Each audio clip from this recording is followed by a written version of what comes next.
And the undefeated Bills take on their division rivals from New England on Sunday Night Football. Buffalo, unstoppable so far this season, with Allen maintaining his MVP form from 2024. Patriots are coming off a dominant win of their own against the Panthers after another impressive performance from the former number 3 overall pick. We were just talking off air about how impressed you've been, Dan, with Drake May so far this season. So, do you have the Bills on upset alert this week? Oh, absolutely. I'll start with Buffalo. 2 weeks in a row, they've looked flat, specifically defensively. Offense, they're completely fine. Defensively right now, and I want to put context on it that there's no doubt 2 starters, Milano and Ed Oliver, not playing. They're getting the ball run on them. I think they're like $150 a game giving up on the ground. That's a big problem. Number 2, they're really struggling in man coverage, and their eye discipline on defense is bad. Now I'll go to New England, and this is the biggest part of the conversation. Starts at the very top with Josh McDaniels, reminding everybody, elite offensive mind and offensive coordinator and play caller. Elite. Number 2, I don't know if there is a quarterback in football doing more for their offense than there is Drake May right now. He accounts for like every bit of yardage that they get, both in the air, on the ground. I love the way they're moving their pocket. He's being incredibly decisive. His connection with Stephon Diggs is very real. And I think the step of be where you're supposed to be when you're supposed to be there is a big deal there, because the trust that he has in Steph is outstanding. I'm telling everybody, these 2 tight end packages that they run, that's a problem for Buffalo. These 2 running back packages that they run with Travion Henderson is a problem. They use Travion Henderson a little bit like a Debo or a Jahmyr Gibbs. This is a big-time test for the Buffalo Bills, because I think New England is a up-and-coming football team. I think it's a huge test for the Buffalo Bills, but I don't have them on upset alert because Josh Allen is one of the greatest players in the world. When you need Josh Allen to step up and make plays, it's gotten to the point where you're surprised if he doesn't. And he's kind of in like this Michael Jordan, Kobe, LeBron flow where it's like, I need to do what has to be done to win games. I don't always have to go above and beyond. And so I believe that the Buffalo Bills win this game, but I want to get to Drake May and the Patriots as well. Before the season started, we were on Get Up and they asked me, what is the one thing we aren't talking about enough? And I said, who Drake May could be.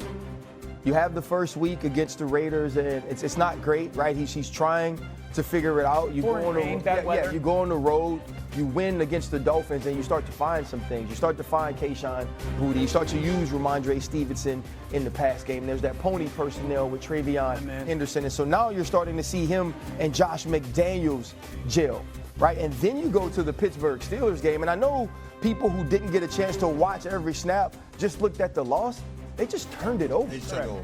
They just turned it over. But you could see this young man gaining confidence. And what I want to see on Sunday night is when you're standing across from Josh Allen, how do you present? How do you show up when he goes down and score? Can you match him, right? Yeah. Can you have the poise in the pocket late in the game to make plays? And if we see that, that lets you know that this team is continuing to ascend. I'm telling you, this is a dangerous game for Buffalo, man. It's a dangerous game for Buffalo, but listen, at the end of the day, it's like they don't. You got competition coming because New England is letting you know they're on the come up, and I get that part. But in the same breath, the game is in Buffalo. I'm not really worried about the New England Patriots winning this game. I just don't see it happening. If they had been in New England and Foxborough, that would be a bit different. But the way that Josh Allen has been playing, the way that they've prepared for this season, they know that they're probably the team to beat in the entire AFC, and they're playing like it. In the case of the New England Patriots, I'm looking at Drake May, and I appreciate you being the Steeler that you are, pointing out how, New England only lost the game because of the turnovers. You see what I'm saying? I appreciate that. It was very nice. Actually accurate. I know it's an accurate statement. It's totally accurate, but in talking about New England, I just appreciate you bringing that up because you're such a truth teller. You're such a truth teller. You got to remind everybody that the Steelers were lucky to win that game. Very nice of you. I appreciate that. Bottom line is this, though. Andre Stevenson, he's running the football effectively. Stephon Diggs has been, he's got 19 receptions. They went over 100 yards last game. That looks good. Yeah, he played well. I'm just thinking that they're still on the come up. I'm not really worried about Buffalo losing. Yes. I'm just not. Vegas has him as 7.5-point favorite. Here's the worst part. Home. On Sunday night, he'll be asleep. On Monday morning when he wakes up and starts watching the film, he's going to retweet this that I told Stephen A and RC that the That's what he Patriots does. are going to win. You are that Good petty. engagement. You are that petty kind of person. I'm petty. That's right. I really do too. From the bus, Will Compton, let's start with you. Give me a hot take looking ahead to Monday night. Jaguars take care of the Chiefs. Jaguars take care of the Chiefs. They're going to win this game. I know Chiefs, everybody feels like they're back. They're not. Jaguars are going to win this game. Tale as old as time. It's actually a fascinating game because we'll learn a little bit about Kansas City and we'll learn a lot about Jacksonville. People, I don't think, are taking them seriously yet. If they win this game, I think everyone will have to. Taylor, give me another bold take about a team everybody loves. I believe the Green Bay Packers are on fraud alert. We crowned them early in the season. They have everything going for them. When they lose to the Browns, Micah Parsons coming back to AT&T Stadium, and they end up tying a team that has the worst defense in the NFL. After losing to the Browns. So help me with exactly what fraud alert means. Does that mean they're not a legitimate Super Bowl championship caliber team, or does it mean they just don't know how to handle their prosperity? I guess what I'm asking you is, in this particular case, what do you mean by fraud? I think they Taylor have will the, take this one. I think they have the players, but when it comes to the game plan, watching the Packers' defensive game plan against the Cowboys, we talked about Eberflus, how he runs zone 96% of the time, and then the Packers go, you know what's a great idea? Let's run zone against Dak Prescott when that's all he saw in training camp. They ran it 83% of the time. He had 263 yards and 3 touchdowns off the zone. We said they were the best team in football, and then they tied the Cowboys, who we into that week said were one of the worst teams in football. What's the phase, Danny? What's the phase? I don't think so. Now, let me make sure I'm understanding what we're saying here, because good teams have bad days, right? They lost to the Browns. I guess what I'm asking is, by fraud, do we mean they're not as good as we thought they were? Or I mean, they didn't just stub their toe? No, I would strongly disagree with that statement. I think in that game what happened was there was such a lack of rerouting by the secondary in Green Bay. Because if you watch the game, Micah was sensational. And it was only because Dak was a click better than sensational that the game went that way. They never threw off the timing of Dak in the pass game. You got to reroute receive. And I think this is for Green Bay, personally. I think it's for a lot of defenses in the NFL. There's a reality of the timing and rhythm for these quarterbacks right now, specifically the NFC guys. Most of those quarterbacks are timing and rhythm quarterbacks. If you are going to consistently give free releases, unrestricted releases to the receivers down the field, quarterbacks are going to have a lot more success. The reroute has to come back into the NFL. They have to put hands on these receivers. Okay, let me get to the last one, though, because that game, of course, ended in a tie.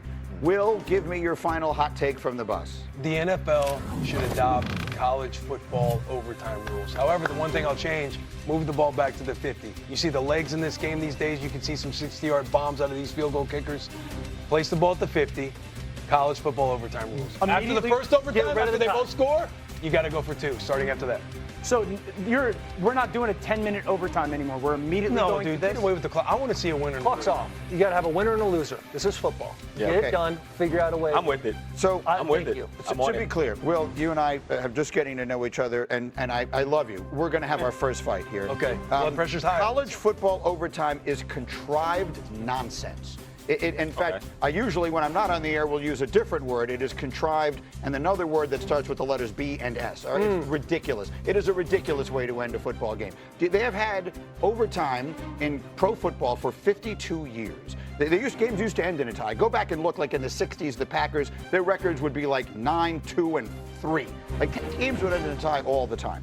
So they decided to put in overtime. In the 52 years there have been overtime, do you know how many games have ended in a tie? 30. Look at that face. We're talking about one every. My team was one of like 30. roughly once every other year, a game ends in a tie, and we decide we need to change rules based around that. I haven't heard a way to do it that is better than what they currently do. If you want to tweak, each team gets the ball, touchdown doesn't end it, all that stuff, I'm here. You want to decide something that matters this much, like Penn State. Penn State went from, we're winning the national championship, to, we're probably out of it, based upon, like, they put the ball on the 20th.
Bye.